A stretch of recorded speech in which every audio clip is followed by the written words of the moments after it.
Bonjour à tous, Othman Gabardi vous présente chaîne spécialisée, électricité, industrielle. Cet article traite machine à courant continu. Une machine électrique à courant continu est constituée d'un stator qui est à l'origine de la circulation d'un flux magnétique longitudinal fixe créé soit par des enroulements statoriques, bobinage, soit par des aimants permanents. Il est aussi appelé inducteur, en référence au fonctionnement en génératrice de cette machine. D'un rotor bobiné relié à un collecteur rotatif inversant la polarité de chaque enroulement rotorique au moins une fois par tour de façon à faire circuler un flux magnétique transversal en quadrature avec le flux statorique.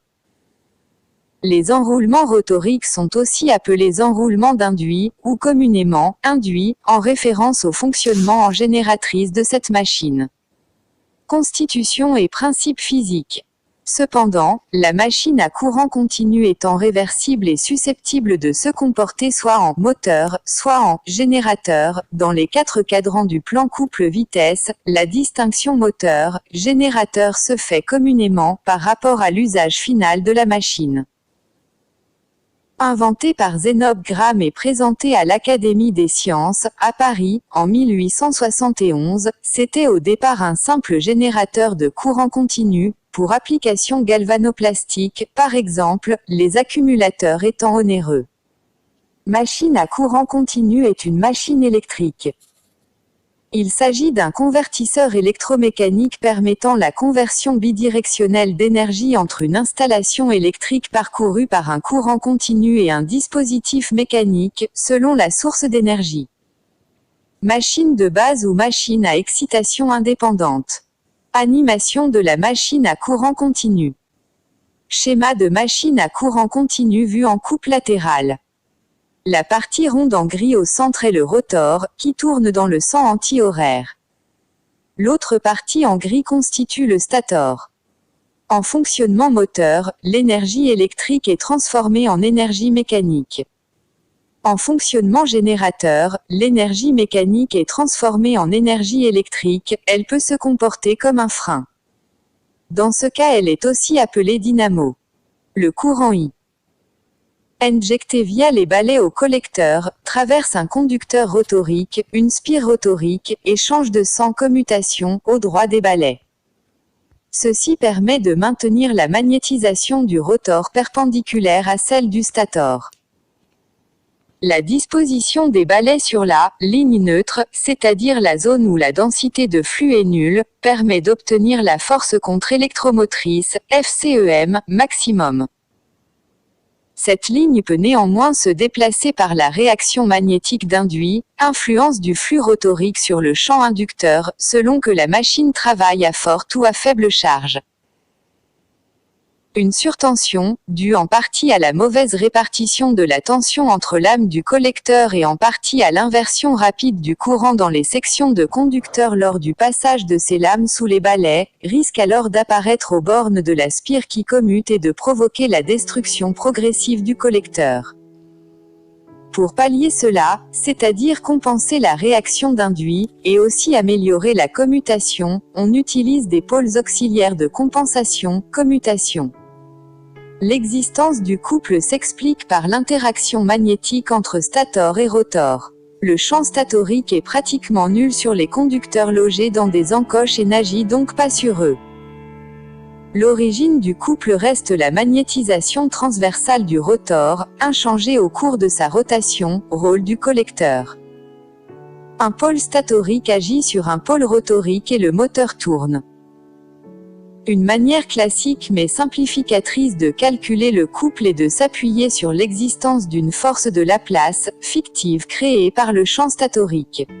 En fonctionnement moteur, l'énergie électrique est transformée en énergie mécanique. En fonctionnement générateur, l'énergie mécanique est transformée en énergie électrique, elle peut se comporter comme un frein. Dans ce cas, elle est aussi appelée dynamo.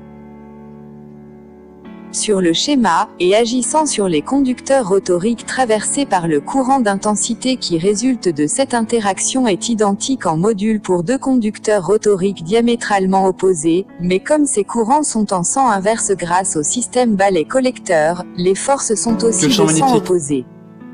La force ainsi créée est proportionnelle à. Le couple moteur-test donc lui aussi proportionnel à ces deux grandeurs.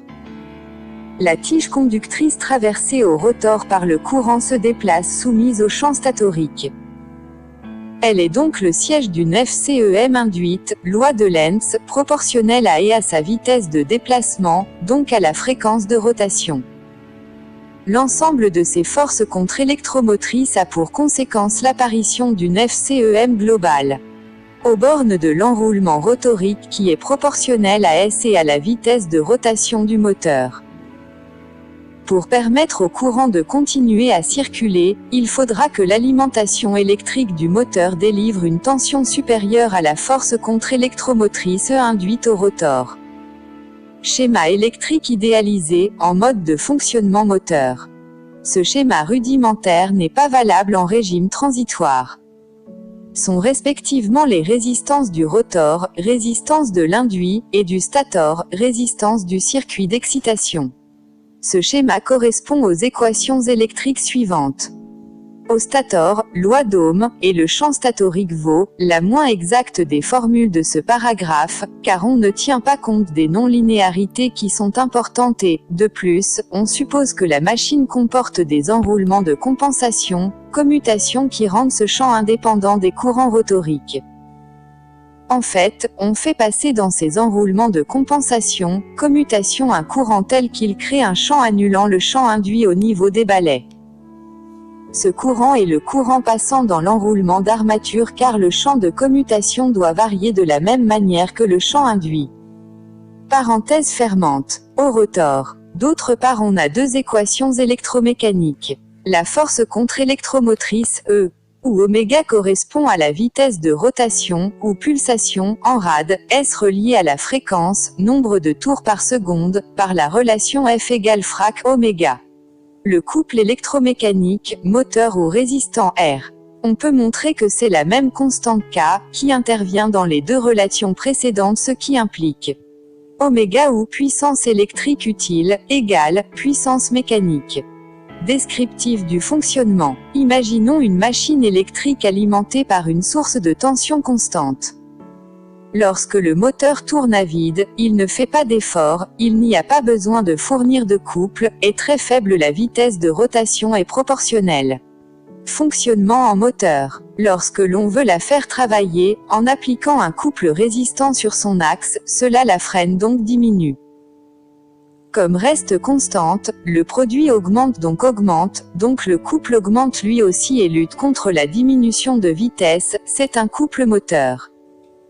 Plus on le freine, plus le courant augmente pour lutter contre la diminution de vitesse. C'est pourquoi les moteurs à courant continu peuvent griller, lorsque le rotor est bloqué, si le courant de la source n'est pas limité à une valeur correcte. Fonctionnement en génératrice. Si une source d'énergie mécanique essaie d'augmenter la vitesse de machine, la charge est entraînante, ascenseur par exemple, oméga augmente donc E augmente. Comme reste constante, le produit R devient négatif et augmente en valeur absolue, donc augmente, donc le couple augmente lui aussi et lutte contre l'augmentation de vitesse, c'est un couple frein. Le signe du courant ayant changé, le signe de la puissance consommée change lui aussi. La machine consomme une puissance négative, donc elle fournit de la puissance au circuit. Elle est devenue génératrice. Ces deux modes de fonctionnement existent pour les deux sens de rotation de la machine. Celle-ci pouvant passer sans discontinuité d'un sens de rotation ou de couple à l'autre. On dit alors qu'elle fonctionne dans les quatre cadrans du plan couple-vitesse. Il s'agit d'un convertisseur électromécanique permettant la conversion bidirectionnelle d'énergie entre une installation électrique parcourue par un courant continu et un dispositif mécanique, selon la source d'énergie. Cependant, la machine à courant continu étant réversible et susceptible de se comporter soit en moteur, soit en générateur, dans les 4 cadrans du plan couple-vitesse, la distinction moteur-générateur se fait communément par rapport à l'usage final de la machine. Inventé par Zénobe Gramme et présenté à l'Académie des sciences, à Paris, en 1871, c'était au départ un simple générateur de courant continu, pour application galvanoplastique, par exemple, les accumulateurs étant onéreux. Animation de la machine à courant continu. Machine de base ou machine à excitation indépendante. Une machine électrique à courant continu est constituée d'un stator qui est à l'origine de la circulation d'un flux magnétique longitudinal fixe créé soit par des enroulements statoriques, bobinage, soit par des aimants permanents. Il est aussi appelé « inducteur » en référence au fonctionnement en génératrice de cette machine. D'un rotor bobiné relié à un collecteur rotatif inversant la polarité de chaque enroulement rotorique au moins une fois par tour de façon à faire circuler un flux magnétique transversal en quadrature avec le flux statorique.